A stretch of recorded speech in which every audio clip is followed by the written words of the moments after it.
Hi everyone, so if you don't know me already, I'm Miss Parkin and I'm going to be speaking to you today about phonics in EYFS. I hope you find this video useful and informative.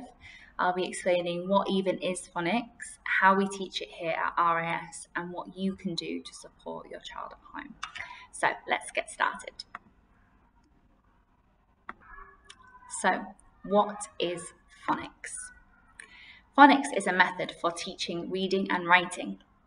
Your child is taught to read letters or groups of letters by saying the sounds they represent. Children can then start to read words by blending the sounds together to make a word. So, for example, the sounds k, a, t can be blended together to make the word cat. So, when I was at school, I was taught to read via memorization. This meant I had to learn to read by sight. So if I had not already seen a word before, I would have to be taught how to read it. As you can imagine, for a lot of children, this is a very lengthy process, and a child's success would be largely due to his or her ability to memorize and recall words instantly. However, when we teach phonics, children actually only need to recall 44 sounds and 70 common spellings before they can read any word, whether they've ever seen them before or not. So I wonder which one you choose: memorize 500,000 words or learn to read through fun phonics sessions. I know which way I would have prepared. So phonics at RAS. At RAS, we teach phonics using the Letters and Sounds program. Letters and Sounds is split into 6 phases. Children in FS1 begin their phonics journey with the first phase, phase 1, within a few weeks of starting school. Children in FS1 and FS2 will have discrete phonics sessions lasting around 15 to 20 minutes, 3 times a week, with this increasing to daily sessions in year 1. So, the aim of phase 1 is to improve children's speaking and listening skills. And phase 1 is actually split into 7 aspects. So I'm just going to talk you quickly through the 7 aspects that are in phase 1. So aspect 1, sounds in the environment. So children in this aspect will explore the sounds around them during everyday life. You can see in the photos here, these are some children in FS1. They have their big ears on and they are walking around the school on a sound hunt to try and see which sounds they can hear. So maybe they can hear some teachers' voices, maybe they can hear children playing in the playground, maybe they can hear children at their desks working, maybe they can hear their own patter of their feet as they're walking through the school. It's all about listening to every single little sound that we can hear. Some other activities could include hidden shakers, where we put different objects inside bottles or socks even, and we wrap them around in plastic or something to cover so they can't actually see what's inside the shaker. And then they have a go at shaking them around, listening to the sounds and seeing if they can guess what's actually inside. And we also help children distinguish the difference between similar sounds, for example, a car engine sound or a helicopter sound. Can they distinguish the difference between these two sounds that sound very similar? Aspect 2 is all about instrumental sounds. So within this aspect, children explore sounds made with instruments and other objects. Activities could include experimenting with loud and quiet sounds and also matching identical sounding instruments. Aspect 3 is all about body percussion, so children explore sounds they can make using their bodies, for example, clapping or clicking or tapping. And some activities include follow my leader or making patterns with different sounds.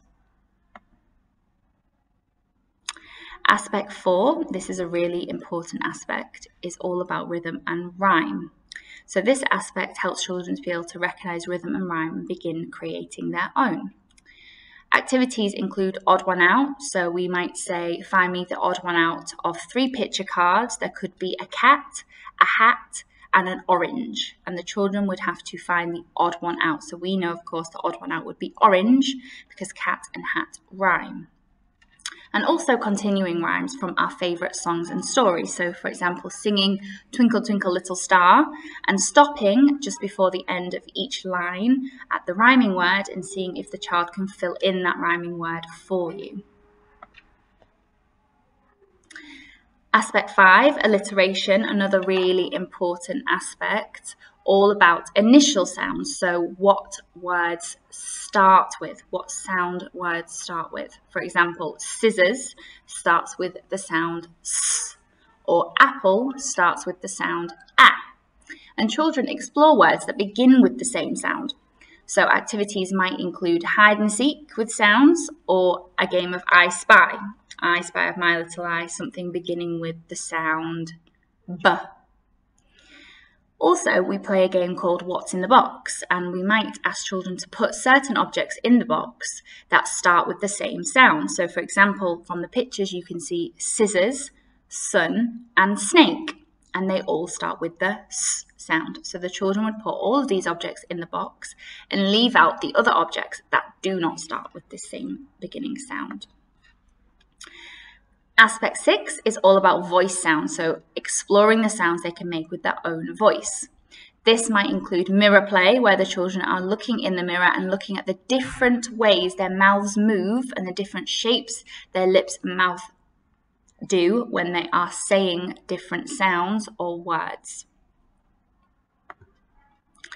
And the last aspect, aspect 7 in phase 1 phonics, is blending and segmenting.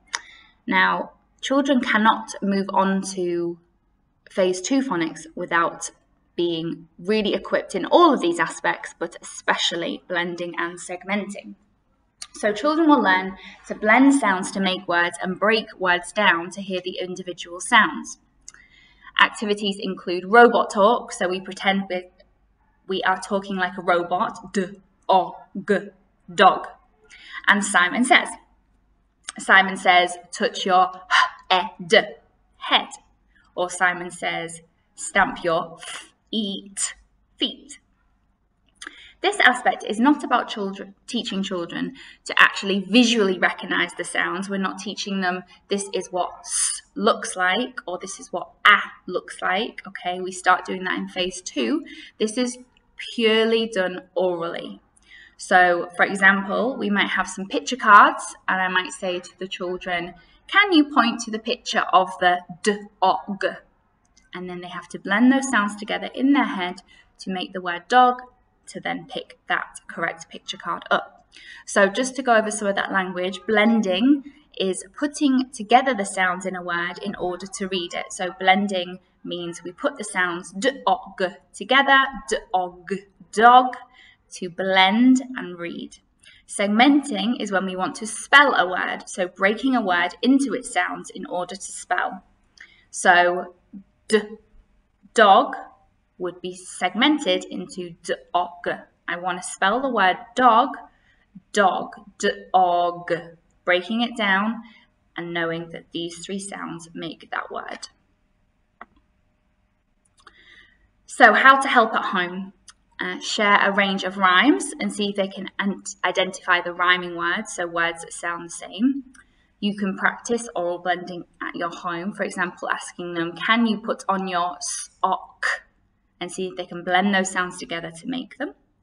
And practicing recognizing initial sounds with your child. So for example, when you're shopping, you could be looking at the shopping list and you could say, what sound is at the beginning of tomato?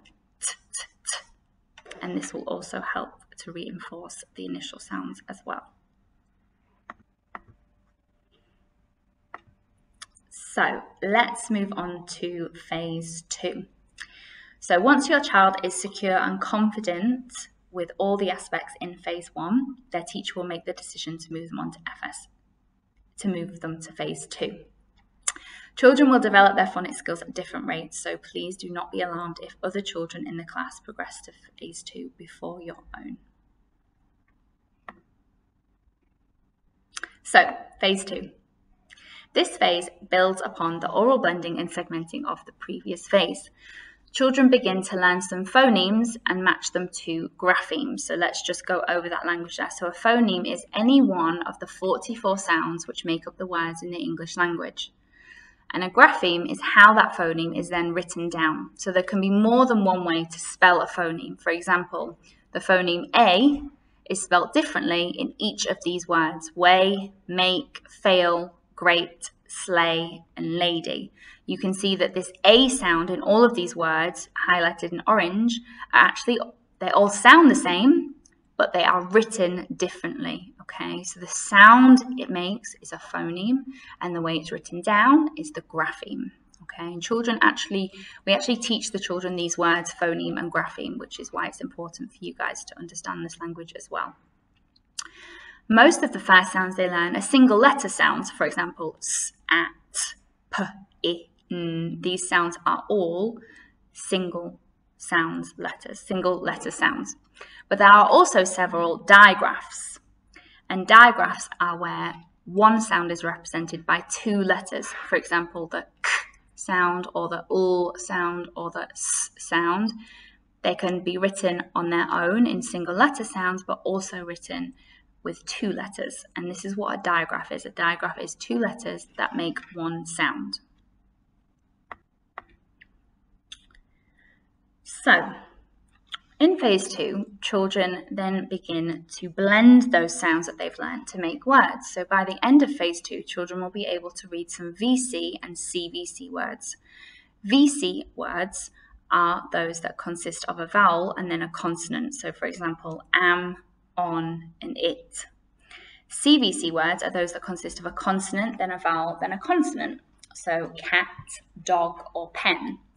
Some words, such as bell, are also CVC words because they only have 3 sounds. So even though the word bell has 4 letters, it only has 3 sounds: b, e, l. Children will use magnetic letters to make and spell words, read words on the whiteboard and on flashcards, as well as beginning to write words. So just a little useful tip here. We should always be using pure sounds when we are saying these sounds back to our children. So this means, where possible, the sound after consonants should not be said.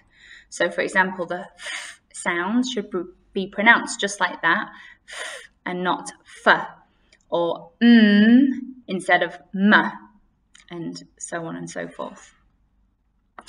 So in addition to learning all of those sounds, children also learn 5 tricky words in phase 2.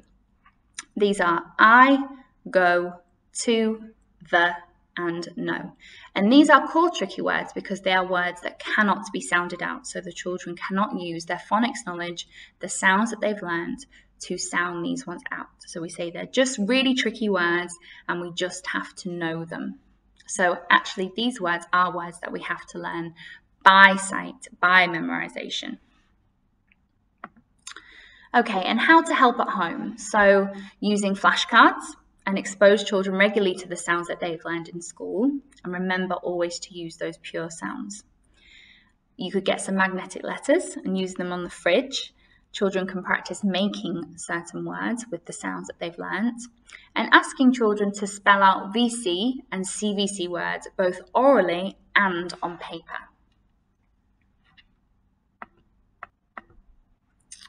So let's move on to phase 3.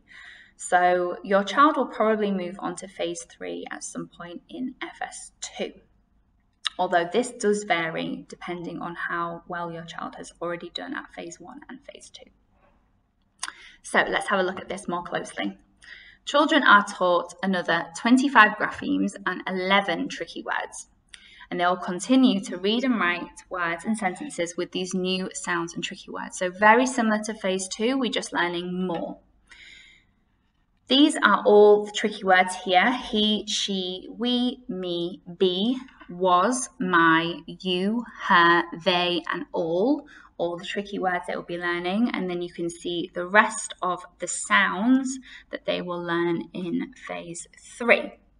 So you can see here that we have some more single sounds that they will learn. We have some more digraphs, which are sounds that have the 2 letters but 1 sound.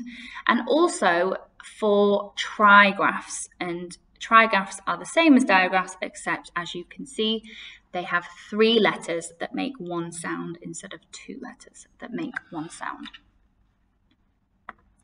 So another little useful tip here. So it's important children quickly learn to recognize digraphs and trigraphs as one sound rather than as separate letters. So for example, rain should be read as a, n, and not a, n.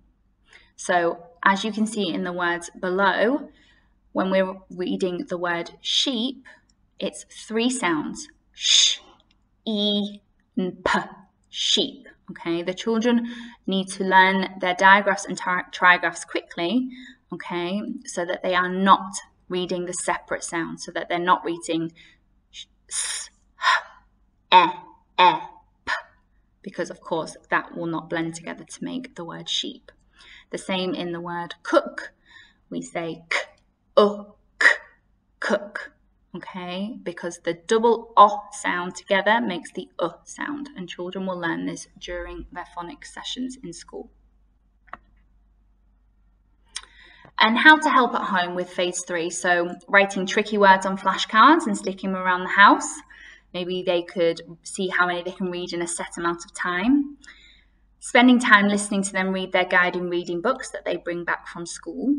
And also using flashcards again, so exposing children to the sounds they've learnt, remembering always to use those pure sounds, and trying to increase the speed at which children are shown the sounds, so increasing the speed that they can recall those sounds as well. So here are just some useful links. Feel free to pause the video just so you can have a look at these and jot them down properly. Okay, so these are just some useful links that are really good just to enhance our knowledge on phonics a little bit further.